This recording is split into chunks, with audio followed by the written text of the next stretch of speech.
Hello students, मैं हूं आपका अपना मैथ्स गुरु अभिषेक अस्थाना। तो चल देखिए, पिछले वीडियोस में हम लोगों ने 7.2 एक्सरसाइज 1 से लेकर 10 तक क्वेश्चंस का डिस्कस किया था। तो अब देखिए आगे बढ़ते हैं हम लोग क्वेश्चन नंबर 11 से। और क्वेश्चन नंबर 11 से अब जितने भी हम लोगों की एक्सरसाइज में क्वेश्चन दिए हुए हैं टोटली हम लोग सॉल्व करेंगे। तो देखिए पहला क्वेश्चन दिया हुआ है x/√x+4। क्वेश्चन नंबर जो 11 दिया हुआ है वो दिया है x/√x+4। इसका करना है आपको इंटीग्रेशन। तो यहाँ पे देखिए, अब हमने बताया था जो भी फंक्शन आपका रूट में मिल जाता है हमेशा उसी को मानते हैं। तो मान लिया हमने x+4 = t, तो यहाँ से बनेगा dx = dt। ठीक है, क्योंकि 4 का तो 0 होता है। आप देखिए यहाँ से वैल्यू, लेकिन यहाँ पे x जो मिल रहा है तो यहाँ से x की वैल्यू को थोड़ा ट्रांसफर करते हैं। तो यहाँ निकाला हमने t-4, तो t-4 रख देंगे यहाँ पे, और अपॉन कितना हो जाएगा √t dt। अब क्या करेंगे, इसका एलसीएम है। ये देखिए छोटे छोटे तरीके थे, हमने पहले वीडियोस में डिस्कस किए थे कि जब भी एलसीएम मिल जाता है हम लोग प्रत्येक फंक्शन के नीचे तोड़ देते हैं इसको।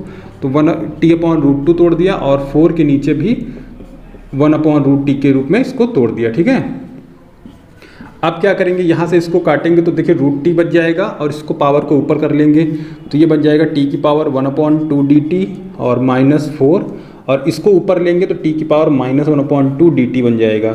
अब इसका जब समाकलन करेंगे तो देखिए इसका कितना हो जाएगा t⁻3/2 -4, और जब इसका करेंगे देखिए इसमें +1 करेंगे तो कितना प्राप्त होगा आपको, t⁻1/2 ही प्राप्त होगा। ठीक है, तो 1/2/1/2। अब थोड़ा सा सही कर लेते तो 2/3 हो जाएगा ये। और t की वैल्यू हमने कितनी मानी थी, x+4 की पावर कितना हो जाएगा 3/2 माइनस ये हो जाएंगे 8, और यहाँ पे देखिए t की पावर लगा है तो इसका मतलब x+4 दिया हुआ। ठीक है, और +c। ये देखिए कितना सिंपल क्वेश्चन था, क्वेश्चन नंबर 11। इसको हमने आसानी से सॉल्व कर लिया है। इसके बाद बात करते हैं नेक्स्ट क्वेश्चन की। तो क्वेश्चन नंबर 12 देखिए, जो क्वेश्चन नंबर 12 दिया हुआ है x³ - 1। अब ये क्वेश्चन थोड़ा सा अच्छा दिया हुआ है। चलिए बढ़ते हैं नेक्स्ट क्वेश्चन की तरफ।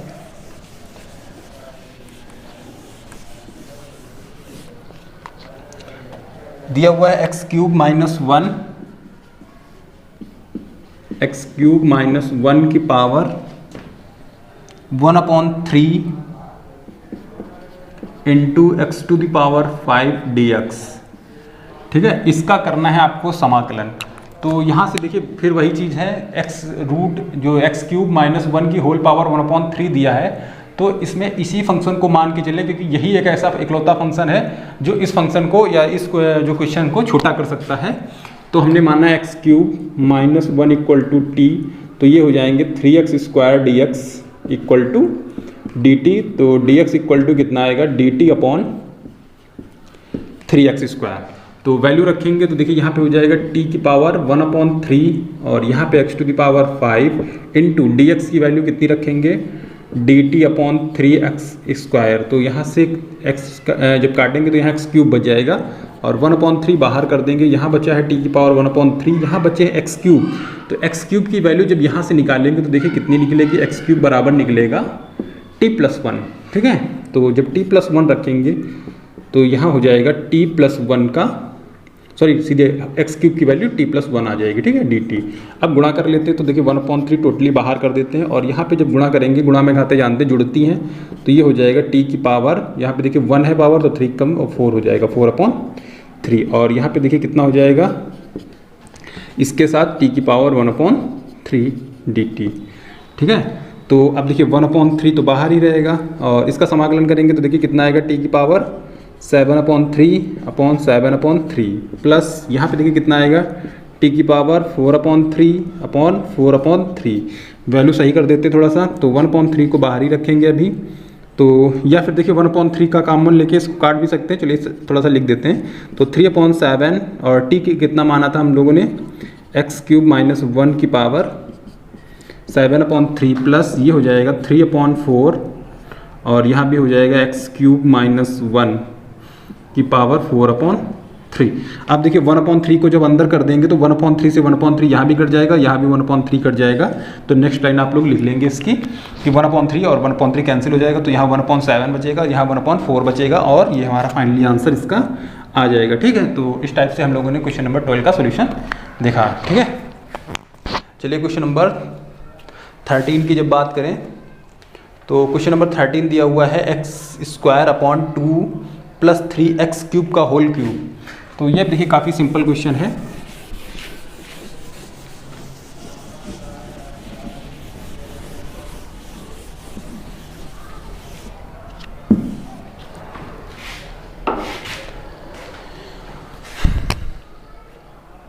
x² upon 2 plus 3x³।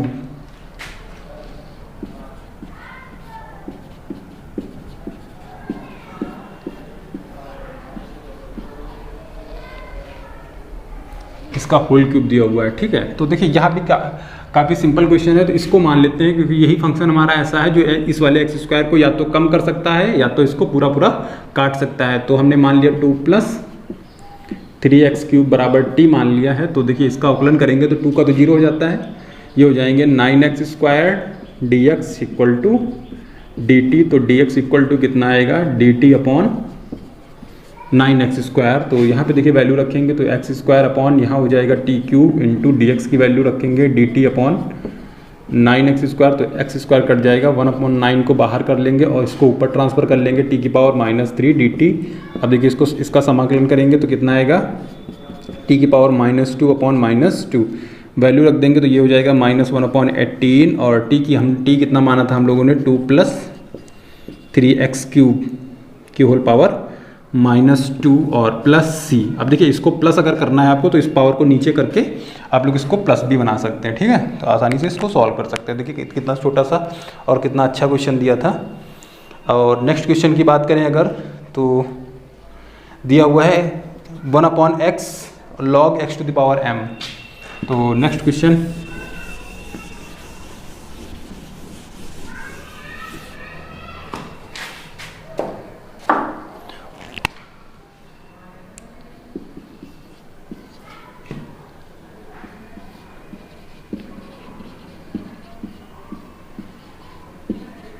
अब देखिए ये भी काफ़ी सिंपल क्वेश्चन है। log x को मान लेंगे क्योंकि हमने पहले बताया है इसमें। ठीक है, जो भी ट्रिक समझे आप, जुगाड़ समझे कि क्वेश्चन में log अगर दिया हुआ है तो उसी log को मानते हैं। तो यहाँ से देखिए log x को मान लेंगे आप लोग t।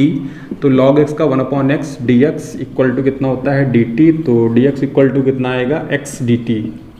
ठीक है, वैल्यू रख देते हैं तो देखिए यहाँ पे हो जाएगा x dt upon x into T की पावर m। यहाँ से x कैंसिल हो गया तो t के ऊपर ट्रांसफ़र कर लेते हैं, t की पावर -m dt। अब देखिए इसका जब समाकलन करेंगे तो t की पावर -m+1 अपॉन -m+1 हो जाएगा। ठीक है, थोड़ा सा इसको सही अगर कर लिया जाए तो ये बन जाएंगे t का मान कितना है log।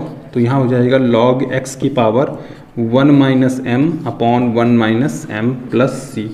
ये इसका आंसर आ गया। ठीक है, नेक्स्ट क्वेश्चन की बात करें अगर क्वेश्चन नंबर 15 की तो क्वेश्चन नंबर 15 दिया हुआ है x अपॉन 9 - 4x²। इसको सॉल्व करने की ज़रूरत नहीं है। ठीक है, आप लोग इसको सॉल्व करेंगे तो देखिए ये क्वेश्चन जो दिया हुआ है x अपॉन 9 - 4x², आप इसको मान लेंगे t। 9 - 4x² को 9 का 0 हो जाता है, -4x का आएगा -8x आएगा। ठीक है, इसका अवकलन कितना आएगा -8x। तो जब dx की वैल्यू रखेंगे तो x से x कट जाएगा, -8 को बाहर कर लेंगे और ये डायरेक्टली आपका 1/t बन जाएगा। तो log में इसका आंसर आ जाएगा। ठीक, तो इसको आसानी से आप लोग सॉल्व कर सकते हैं। क्वेश्चन नंबर 16 की अगर बात करें तो दिया हुआ है e⁻²x + 3।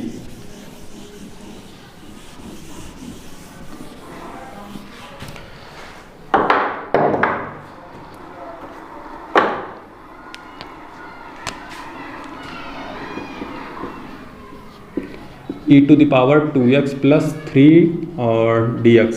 अब देखिए यहाँ पे प्रतिस्थापन तो दिया है तो प्रतिस्थापन लगाना जरूरी भी है, लेकिन अगर हम लोग चाहें तो थोड़ा सा स्मार्ट अगर बने तो इसमें प्रतिस्थापन लगाने की जरूरत नहीं है। हमने पहले बताया था कि जो भी क्वेश्चन एक्सरसाइज में मिल रहे हैं उसमें तो प्रतिस्थापन लगाएंगे, लेकिन जब भी बोर्ड एग्जाम में फंसेगा तो हम लोग प्रतिस्थापन का यूज़ नहीं करेंगे।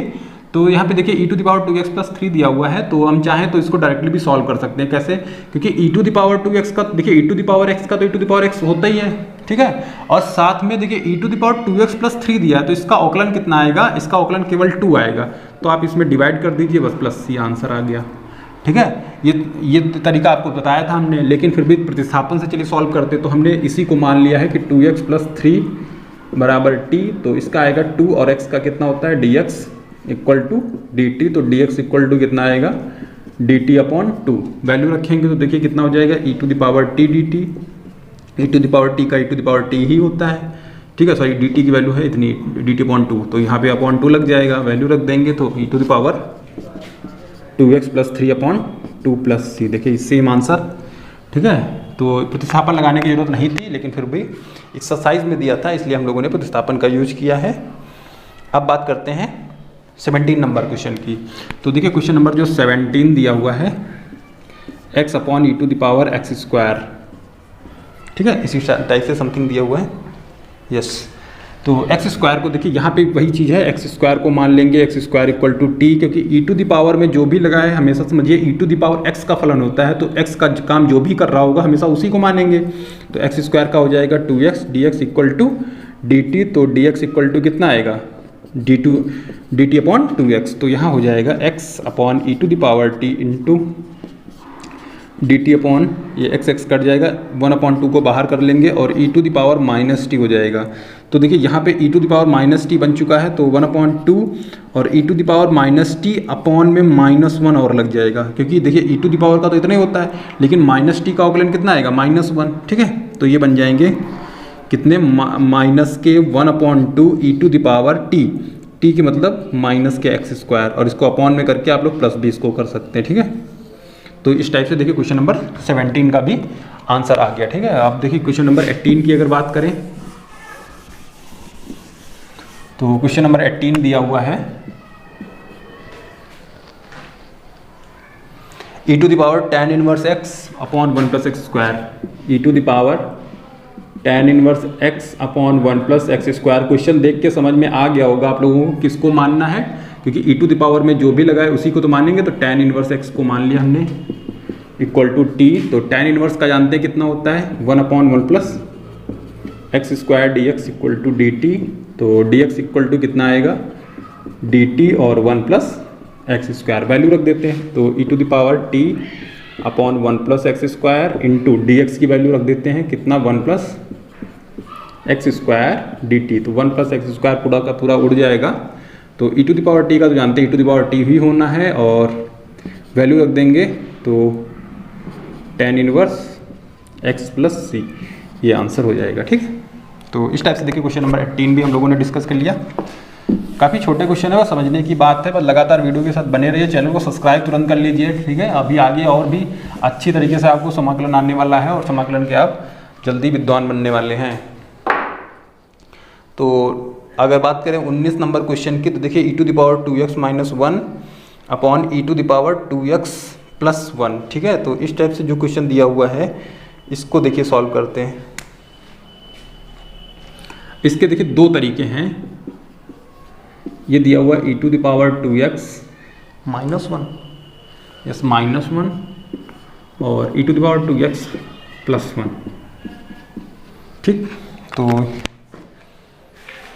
देखिए सबसे अच्छा तरीका ये है e⁻x के जब भी क्वेश्चन दिए हों, या तो इसमें कॉमन लिया जाएगा e⁻ को, या फिर इसमें कुछ ना कुछ भाग किया जाएगा। तो इसको समझने के लिए देखिए इसमें e⁻x का सबसे जो बेस्ट तरीका है वो है e⁻x का भाग कर दें, ठीक है। इसमें भाग कर दें और इसमें भी भाग कर दें, तो बात तो वही हो जाएगी, ठीक है। तो e⁻x का अंश तथा हर में भाग, तो जब भाग करेंगे तो जानते हैं जब e⁻x का इसमें भाग करेंगे तो e⁻x मिलेगा, माइनस जब यहाँ पे भाग करेंगे तो ये मिल जाएगा 1/e⁻x, यहाँ पे भाग करेंगे तो e⁻x मिलेगा, प्लस यहाँ पे जब भाग करेंगे तो 1/e⁻x मिलेगा। अब इसको थोड़ा सा सही करके लिख ले तो बन जाएगा e⁻x माइनस e⁻−x बटे e⁻x प्लस e⁻−x dx। अब देखिए इसी को मानेंगे हम लोग e⁻x प्लस e⁻−x वर्ग को मान लिया हमने t, तो e⁻x का तो e⁻x ही आना है, और इसका कितना आएगा e⁻−x इंटू -1 और आएगा साथ में, और dx = dt आएगा, ठीक है। तो dx की वैल्यू निकालेंगे कितनी dt/e⁻x माइनस e⁻−x, वैल्यू रख देंगे तो यहाँ हो जाएगा e to the power x minus e to the power minus x upon, इसको देखिए हम लोगों ने टी मान रखा है तो ये हो जाएगा टी इंटू डी टी, और ये हो जाएगा e to the power x minus e to the power minus x. यहाँ पे समझ में आ रहा होगा, ये पूरा पूरा कैंसिल हो गया तो 1/t जो बच रहा है इसको हम लोग लिख सकते हैं लॉग, ठीक है, लॉग टी, और लॉग टी की वैल्यू हमने मानी थी e to the power x plus e to the power minus x plus c. ये हमारा इसका फाइनल आंसर आ जाएगा, ठीक है। तो देखिए इस टाइप से हम लोगों ने क्वेश्चन नंबर 19 का भी सोल्यूशन कर लिया है। और अब बढ़ते हैं नेक्स्ट क्वेश्चन की तरफ। 20 नंबर जो क्वेश्चन दिया हुआ है सेम क्वेश्चन है, तो इसको आप लोग अपने आप सॉल्व करेंगे, ठीक है। Question number 20, e to the power 2x upon, और देखिए माइनस में भी दिया हुआ है और प्लस में भी दिया है, तो इसको आप लोग सॉल्व करेंगे। ई टू द पावर एक्स का क्वेश्चन है, सेम क्वेश्चन है, डिवाइड करके बन जाएगा आपका, ठीक। तो और देखिए हाँ, अगर डायरेक्टली बनाना चाहें आप लोग तो इसको डायरेक्टली भी बना सकते हैं। E to the power 2x minus e to the power minus 2x upon e to the power x plus 2 e to the power 2x दिया, तो नीचे वाले को आप हर को मान लीजिए, डायरेक्टली अंश कट जाएगा आपका, ठीक। इसके बाद tan स्क्वायर 2x माइनस 3,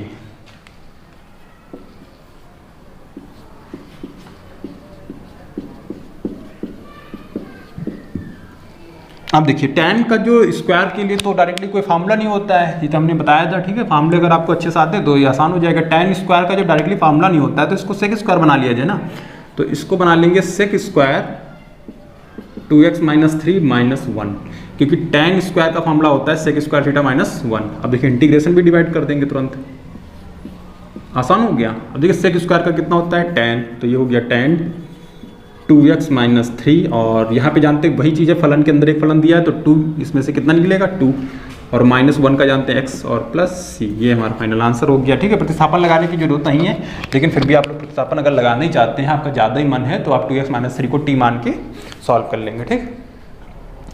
फिर बात करते हैं क्वेश्चन नंबर 22 की। तो क्वेश्चन नंबर 22 देखिए डायरेक्टली सीधा दिया हुआ है, सेक स्क्वायर 7 माइनस 4x, ठीक है। थोड़ा 1 मिनट के लिए पॉज करते हैं कि आप लोग समझिए, इसको आंसर बताइए फटाफट, जल्दी से बताइए इसका आंसर कितना आएगा। सेक स्क्वायर 7 माइनस 4x, तो देखिए बहुत वही चीज़ है, सेक स्क्वायर का tan होना ही होना है, तो सेक स्क्वायर का tan हो गया 7 माइनस 4x और अपॉन में माइनस 4 आ गया, ठीक है।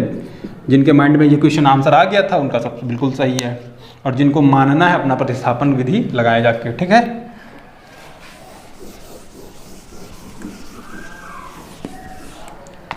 और नेक्स्ट क्वेश्चन की बात करते हैं, क्वेश्चन नंबर 23, साइन इनवर्स और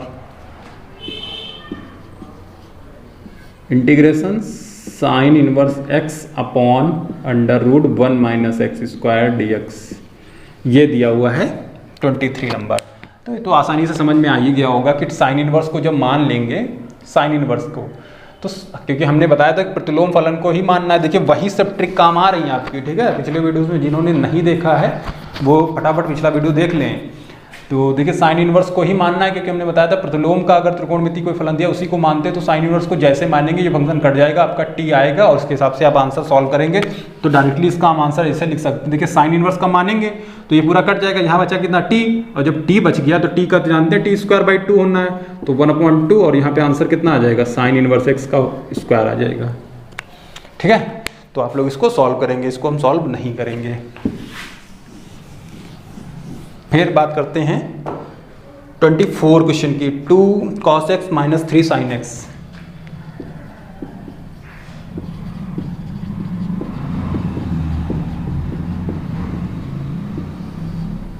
to cos x minus 3 sin x, 6 cos x plus 4 sin x।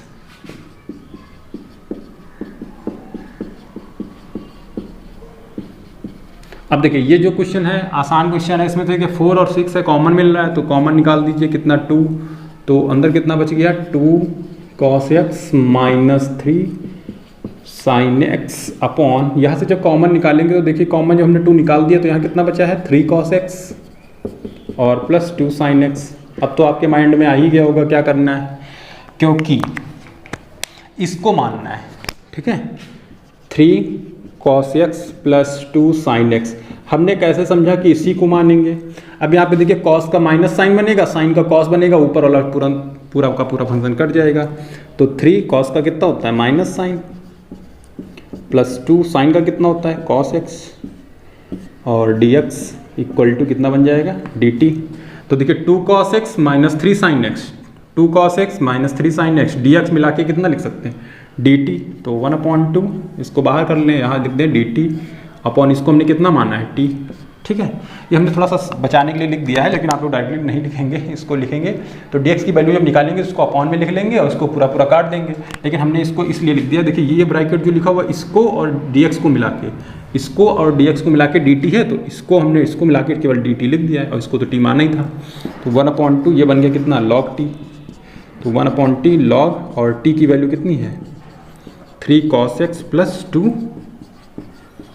Sine x plus, ये हो जाएगा आंसर आ गया। ठीक है, नेक्स्ट क्वेश्चन की बात करेगा 25 नंबर क्वेश्चन की। तो दिखा इसमें लिखा हुआ है 25 नंबर,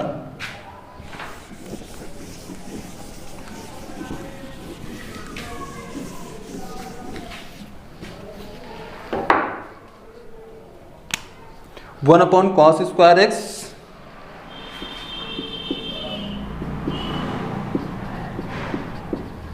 और 1 माइनस टेन एक्स का स्क्वायर dx। ठीक है, बिल्कुल सही है। देखो जब इस टाइप से क्वेश्चन दिया हो तो कहीं ना कहीं कॉस स्क्वायर को सेक स्क्वायर बना लेने में ही बुद्धिमानी है। क्यों? क्योंकि tan का जो अवकलन होता है वो सेक स्क्वायर होता है। तो जब इसको कॉस स्क्वायर को सेक स्क्वायर बना लेंगे तो tan को मानने पे सेक स्क्वायर कट जाएगा, तो आसान हो जाएगा फलन। तो इस कॉस स्क्वायर को सेक स्क्वायर बना लेते हैं फटाफट, तो सेक स्क्वायर एक्स हो जाएगा और ये हो जाएंगे 1 माइनस टेन एक्स का होल स्क्वायर। तो 1 माइनस टेन एक्स को मान लेते हैं इक्वल टू टी। 1 का तो 0 होता है, टेन का जानते हैं सेक स्क्वायर एक्स होता है, sec square x dx equal to dt। तो dx बराबर कितना आएगा माइनस dt अपॉन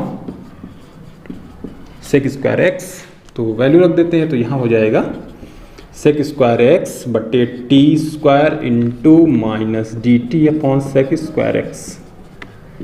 यहाँ से सेक स्क्वायर काट देंगे, टी स्क्वायर को ऊपर ट्रांसफर कर लेंगे, टी की पावर -2 इंटीग्रेशन माइनस बाहर कर देंगे और इसका समाकलन कर देंगे। तो जानते हैं टी की पावर कितना आएगा, टी की पावर -1 अपॉन -1, ये माइनस माइनस प्लस हो जाएगा। तो बचेगा कितना, ये देखिए -1 और ये माइनस माइनस कितना हो गया प्लस। ठीक है, ये माइनस माइनस कितना हो गया प्लस, और कितना हो जाएगा 1 अपॉन, और यहाँ बचा टी की पावर -1 और इसको हम लोग ट्रांसफर कर लेंगे 1 अपॉन टी के रूप में, वैल्यू रख देंगे तो कितना हो जाएगा 1 अपॉन 1 माइनस टेन एक्स हो जाएगा और प्लस सी। ठीक है, तो इस हिसाब से इसका फाइनल आंसर आ गया है। चलिए नेक्स्ट क्वेश्चन की बात करते हैं। 26 नंबर जो क्वेश्चन दिया हुआ है cos root x upon root x, इसको सॉल्व करने की जरूरत है। Cos root x upon root x, तो देखिए जब रूट एक्स लगाया तो इसका मतलब रूट एक्स को ही मानना है। हमने बताया था जब भी कोई थीटा का फलन भी साथ में फलन लगाओ तो उसी को मानते हैं। तो cos root x upon root x, इसको तो सॉल्व ही नहीं करेंगे हम, क्योंकि देखिए रूट एक्स दिया हुआ है तो इसी को मानेंगे, ये वाला रूट एक्स कट जाएगा, कॉस का साइन होता है, साइन आ जाएगा आंसर। ठीक है, सॉल्व करिए आप लोग। नेक्स्ट क्वेश्चन दिया हुआ है रूट साइन 2x और cos root x, root sine 2x into cos 2x। तो ये क्वेश्चन जो दिया हुआ है ये अच्छा क्वेश्चन दिया है। इसमें रूट के अंदर जो है इसी को मान लेते हैं क्योंकि ये वाला कॉस कट जाएगा। तो साइन 2x बराबर मान लिया हमने t, साइन का होता है cos 2x equal to d x equal to d t. तो dx इक्वल टू कितना आएगा dt अपॉन कॉस 2x। अच्छा सॉरी, यहाँ पे देखिए कॉस 2x, साइन का कॉस 2x हो जाएगा इंटू 2 और आ जाएगा 2x का। ठीक है, तो ये छूट गया था सॉरी, तो ये हो जाएगा 2 cos 2x, वैल्यू रख देते हैं। तो ये हो जाएगा root t into cos 2x into d t upon 2 cos 2x। तो यहाँ से cos 2x काट देते हैं, 1/2 को बाहर कर देते हैं और रूट टी का तो जानते हैं टी की पावर 3/2 अपॉन 3/2 आएगा। ठीक है, बार बार सॉल्व करने की जरूरत नहीं है, 2 पर ट्रांसफर करेंगे, 2 से 2 भी कट जाएगा तो 1/3 बचेगा और t की वैल्यू रखेंगे कितनी साइन 2x की पावर कितनी लगा देंगे 3/2 प्लस c। तो इस टाइप से हम लोगों ने क्वेश्चन नंबर 27 का भी सोल्यूशन सॉल्व कर लिया है। अब बात करते हैं क्वेश्चन नंबर 28 की। तो 28 को भी सॉल्व करने की ज़रूरत नहीं है, आप लोग खुद सॉल्व करेंगे क्योंकि इसका समाकलन तो आप लोगों ने पढ़ा है।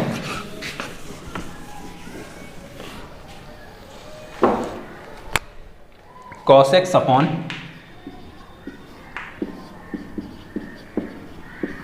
रूट में लिखा हुआ है 1 प्लस साइन एक्स। क्या करेंगे, 1 प्लस साइन को मानेंगे, कॉस कट जाएगा, यहाँ पे आपको रूट टी मिल जाएगा। रूट टी का समाकलन 1 अपॉन रूट टी का समाकलन 50 बार कर चुके हैं, आप लोग सॉल्व करेंगे, ठीक है। इसको टी ऊपर ट्रांसफर करके सॉल्व कर लेंगे। फिर बात आती है 29 की। तो ये देखिए, ये अच्छा क्वेश्चन लिखा हुआ थोड़ा सा, cot x into log sine x D x. ये सही है, ठीक है। तो cot x log sin x। अब देखो वही चीज़ है, हमने बताया था जब भी ऐसा फंक्शन मिलेगा आप log के फंक्शन को ही मान लिए। तो यहाँ पे देखिए आँख बंद करके आप लोग मान सकते हैं। तो देखिए कितना अच्छा तरीका था वो। तो हमने log sin को मान लिया तुरंत। तो log sin x equal to t. तो log का होता है 1 अपॉन, पहले बनेगा 1 अपॉन साइन एक्स और साइन का बनेगा cos x dx equal to dt। तो देखिए cos साइन मिला के क्या बन जाएंगे, cot x dx equal to dt। तो यहाँ पे देखिए इसको तो हमने t मान लिया और इस वाले cot x और dx को मिला के क्या लिख दें, dt। तो ये हो जाएंगे t dt, ठीक है, क्योंकि इसको तो t मानेंगे। और cot x dx को dt लिख सकते हैं। तो देखिए बन गया, इसको लिख दें t स्क्वायर अपॉन 2, वैल्यू रख देंगे तो बन जाएगा log sin x का स्क्वायर अपॉन 2 प्लस सी, ठीक है। तो इस टाइप से देखिए 29 नंबर क्वेश्चन कितना आसान था, हो गया। फिर बात करते हैं 30 की। तो 30 नंबर क्वेश्चन तो जानते हैं, सिर्फ यही क्वेश्चन लिखा हुआ है। 30 नंबर क्वेश्चन सेम यही है, बस यहाँ पे रूट नहीं लगा है। तो इसको सॉल्व करेंगे आप लोग, 1 प्लस साइन को ही मान लेंगे, कॉस कट जाएगा, लॉग में आंसर आ जाएगा। फिर नेक्स्ट क्वेश्चन की बात करें तो नेक्स्ट क्वेश्चन 31 जो क्वेश्चन सेम है। यहाँ पे सॉरी ऊपर कितना लिखा हुआ है, ऊपर साइन है नीचे कॉस है, ठीक है। यहाँ पे साइन एक्स है और यहाँ पे कॉस है और इसका होल स्क्वायर लगा है। ये 31 नंबर क्वेश्चन हो जाएगा, सेम है। 1 प्लस कॉस को मानेंगे, साइन कट जाएगा, यहाँ 1 अपॉन टी स्क्वायर मिल जाएगा, सॉल्व कर लेंगे, ठीक है। फिर दिया है 1 अपॉन 1 प्लस कॉट एक्स। ये अच्छा क्वेश्चन है।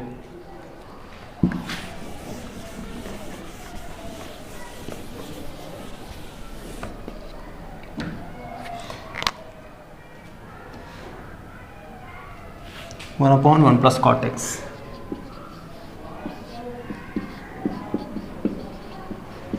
देखिए जब इस टाइप से क्वेश्चन हो या फिर इस टाइप से क्वेश्चन हो तो देखिए इसमें थोड़ी सी अलग से विधि लगानी पड़ती है।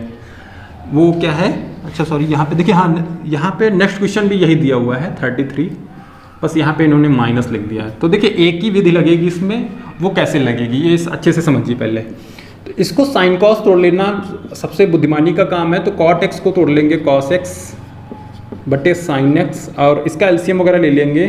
तो ये बन जाएगा कितना, sine x D x upon sine x और प्लस कॉस एक्स, ठीक है। सेम यही कंडीशन इसमें भी आएगी, इसको भी सॉल्व करेंगे। अब क्या करना है आपको, ऊपर cos x का फंक्शन लाना है, यानी कि एक बार यही फंक्शन बनाना है, दूसरी बार माइनस का बनाना है। तो देखिए अगर दूसरी बार की जरूरत पड़ रही है तो इसमें कहीं ना कहीं साइन मतलब जो साइन होंगे वो होंगे 2। तो 2 साइन करने के लिए हमने 2 का गुणा और 2 का भाग कर दिया है। तो 1/2 को बाहर कर देंगे। अब देखिए इस साइन को हम लोग क्या लिख सकते हैं, साइन एक्स, और यहाँ भी हमने लिखा प्लस साइन एक्स, ठीक है। कैसे लिखा हमने, साइन एक्स और साइन एक्स। तो एक बार कॉस को जोड़ देते हैं और एक बार कॉस को घटा लेते हैं, ठीक है। समझ गए तरीका, साइन एक्स तो 2 साइन एक्स हो गए, 2 से 2 कट जाएगा, वही चीज़ है। और यहाँ देखिए कॉस कॉस कट जाएंगे। तो इसके नीचे भी इंटीग्रेशन अलग तोड़ देंगे अपना कि साइन एक्स और प्लस कॉस एक्स, और इसके नीचे भी तोड़ देंगे कितना, sine x plus cos x D x, ठीक है। और यहाँ से देखिए ये पूरा फंक्शन कट जाएगा। तो 1/2 और ये बन जाएंगे केवल dx प्लस, इसमें क्या करेंगे, इसको मान लेंगे sine x plus cos x को मान लिया हमने t। तो इस साइन का तो जानते हैं कॉस एक्स होता है, कॉस का होता है माइनस साइन एक्स, और ये हो जाएंगे dx इक्वल टू dt। तो देखिए sine cos x minus sine x cos x. अब यहाँ पे सॉरी देखिए थोड़ा सा उल्टा है, तो इसमें माइनस कॉमन लेंगे तो ये सेम बन जाएगा। तो ये देखिए कितना बन जाएगा, यहाँ पे माइनस डी टी लिख दें, minus d t upon T, कैसे लिख दिया हमने, वही चीज़ है cos x माइनस साइन है, लेकिन यहाँ cos के तो माइनस कॉमन लेके हमने लिख दिया, तो ये प्लस माइनस माइनस से हो जाएंगे। सॉल्व करते हैं, 1/2 को बाहर करेंगे, इसका तो जानते हैं x हो जाएगा, और ये माइनस 1/t मतलब log t हो जाएंगे, और t की वैल्यू वापस रिप्लेस कर देंगे, कितना sin x plus cos x। ठीक है, इधर तो x चल ही रहा था, 1/2 बाहर लगा देंगे, ये हमारा फाइनल आंसर आ गया इसका।